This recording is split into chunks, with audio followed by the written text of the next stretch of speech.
yaitu adalah proses mengubah data dari format, struktur, atau nilai, artinya menjadi format lain yang telah sesuai untuk tujuan tertentu atau analisis, pelaporan, dan pemodelan.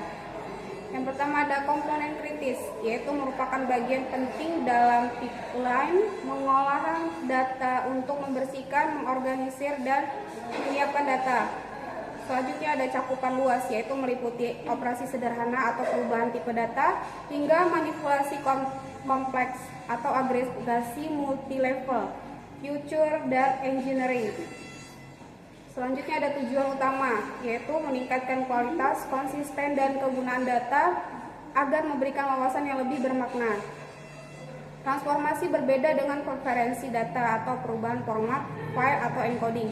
Transformasi mengubah nilai atau struktur data itu sendiri atau misalkan Celsius ke Fahrenheit. Selanjutnya ada peran vital transformasi data.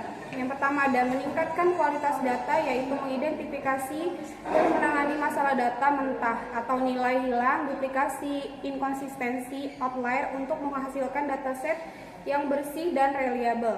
Yang kedua ada standarisasi atau integrasi, yaitu menyatukan data dari berbagai sumber heterogen ke dalam format yang konsisten.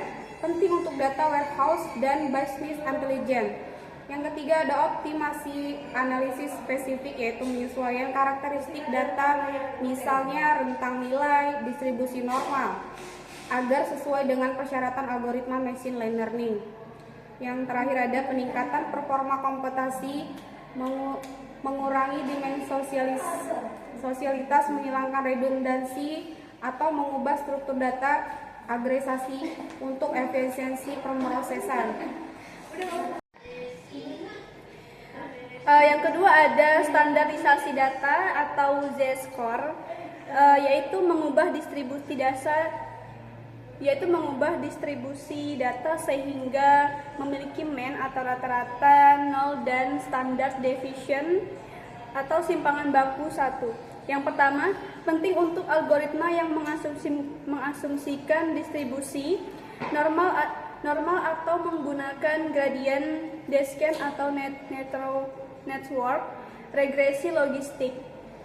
Kelebihannya yaitu lebih tahan terhadap outliers dibandingkan normalisasi lain-lain, dibandingkan normalisasi min and max. Saya akan membacakan rumusnya. Yang pertama ada rumus simple feature scaling, yaitu rumusnya x new sama dengan x out per x max. Yang kedua ada rumus min kurang max. Rumusnya yaitu x new sama dengan x out dikurang x min per x max dikurang x min. Yang ketiga ada rumus Z-score. Di sini rumusnya saya tampilkan, yaitu x new sama dengan x out dikurang tanda U per theta. Yang slide selanjutnya yaitu ada agresi dan encoding data. Yang pertama ada agresi data, yaitu proses menggabungkan detail data menjadi ringkasan pada level yang lebih tinggi. Yang pertama yaitu ada operasi umum, yaitu sum, count, average, min, dan max. Untuk contohnya yaitu seperti mengubah transaksi harian menjadi total penjualan bulanan. Untuk tujuannya itu untuk mengurangi volume data, mempermudah identifikasi pola dan tren untuk penting BI. Yang kedua ada encoding data, yaitu mengubah data atau terutama variabel kategorikal menjadi representasi numerik agar dapat diproses oleh algoritma. Terbagi menjadi 3, yaitu label encoding, yaitu mengexigen integer unik per kategori atau risiko menciptakan hubungan ordinal palsu. Yang kedua ada target encoding, yaitu mengganti kategori dengan min dari variabel target atau berisiko overfitting.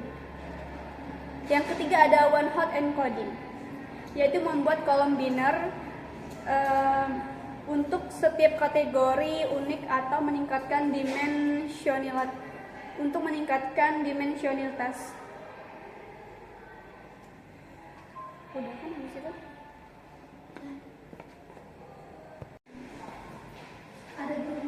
Selanjutnya adalah implementasi dan aplikasi. Transformasi dalam machine learning. Kualitas dan format data pelatihan sangat menentukan performa model ML.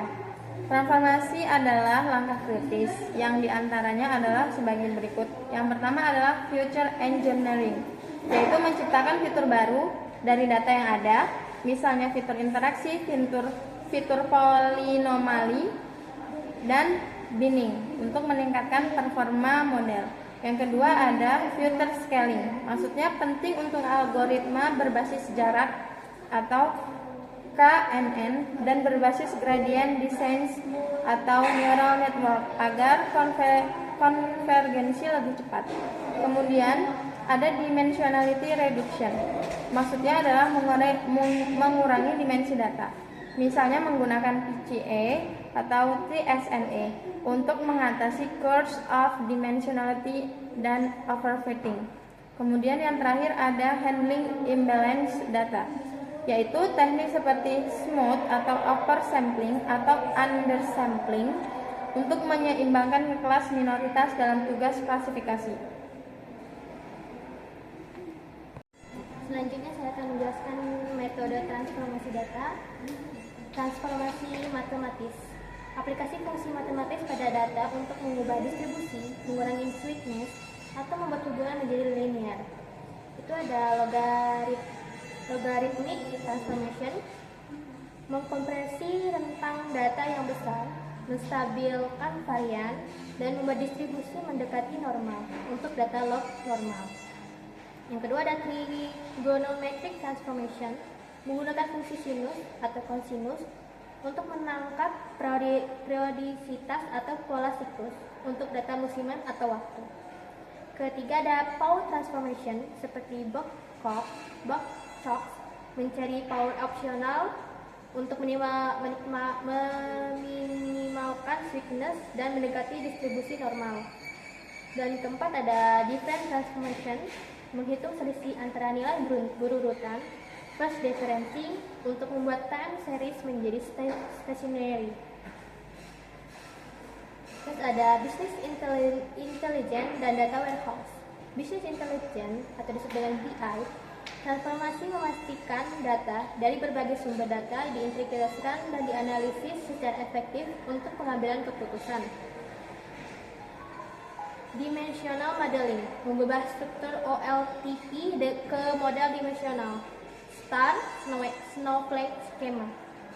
Yang kedua ada fact table, memerlukan transformasi agregasi atau disebut dengan total penjualan profit. Yang ketiga ada data cleansing, validasi, deduplikasi, dan encryption data. Setelah itu ada data warehouse dan ETL. Proses ETL atau ELT adalah mekanisme utama untuk mengisi dan memelihara data warehouse. Yang pertama ada extract fase, change data capture, CDC untuk memproses hanya data yang berubah. Yang kedua ada transform fase, jantung proses ETL, menerapkan logika bisnis kompleks dan data quality transformation. Dan yang ketiga ada data integration, rekonsiliasi skema dan resolusi entitas dari sumber heterogen. Baiklah, saya akan melanjutkan presentasi dari rekan saya. Di sini saya akan membahas tantangan dan solusinya ya, permasalahan dan praktik terbaik. Pada bab ini kita akan membahas tantangan yang sering muncul dalam pemrosesan transformasi data sekaligus solusi terbaik untuk mengatasinya. Tantangan utama yang pertama yaitu isu kualitas data. Data seringkali tidak lengkap, mengandung outlier atau memiliki format yang tidak konsisten. Yang kedua, skalabilitas dan performa. Ketika volume data semakin besar, terutama pada big data, proses transformasi menjadi lebih kompleks dan membutuhkan performa yang lebih tinggi. Yang ketiga, transformasi data. Perbedaan skema, makna data, dan resolusi entitas sering menyulitkan proses penggabungan data dari berbagai sumbernya. Yang keempat, ada privasi dan keamanan. Pengelolaan data harus mematuhi regulasi seperti GDPR serta melindungi data sensitif atau data pribadi pengguna. Di sini ada solusinya juga. Solusinya ada 4, yaitu yang pertama testing dan validasi. Gunakan pengecekan kualitas data seperti otomatisasi dan validasi skema range nilai di seluruh pipeline. Yang kedua, resolusi skalabilitas. Memanfaatkan framework komputasi terdistribusi seperti Apache, Spark, dan gunakan pemrosesan data secara incremental. Yang ketiga, dokumentasi dan versi. Setiap proses transformasi harus terdokumentasi dengan baik dan dikelola menggunakan version control. Yang keempat, monitoring berkelanjutan. Lakukan pemantauan performa model dan kualitas data secara terus-menerus dengan sistem alerting. Selanjutnya kita ke bagian penutup.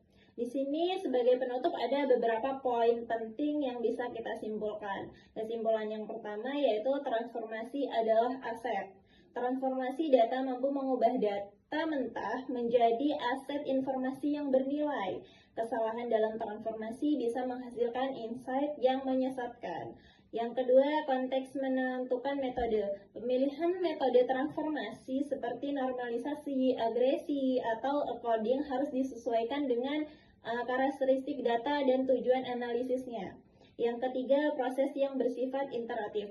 Transformasi data bukan proses sekali jadi, melainkan membutuhkan feedback loop, monitoring, dan perbaikan secara berkelanjutan. Di sini ada juga sarannya utama yaitu sebuah organisasi yang menggunakan transformasi data disarankan untuk berinvestasi pada peningkatan skill tim dan penerapan data governance framework. Praktik pengolahan data sebaiknya berfokus pada domain bisnis, pengujian yang konsisten, serta pembelajaran berkelanjutan. Itu saja yang saya bisa sampaikan. Semoga bermanfaat untuk kita semua. Dan jika ada salah, saya mohon maaf. Sekian, wassalamualaikum warahmatullahi wabarakatuh.